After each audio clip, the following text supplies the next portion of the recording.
The major issue is coastal land loss. This is an area that to date has lost 2,300 square miles of land.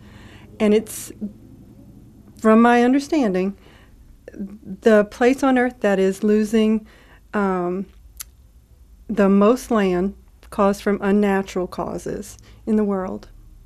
So I think the challenge that that brings is how do you fix that? And I think it will take national will to do, a national want to make the investment in this area and to decide that it's worth saving.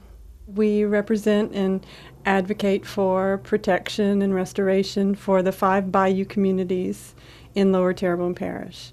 This is an area that's socially vulnerable.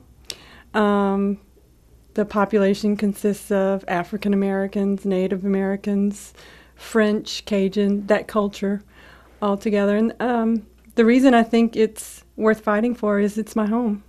5 generations of my family have lived there.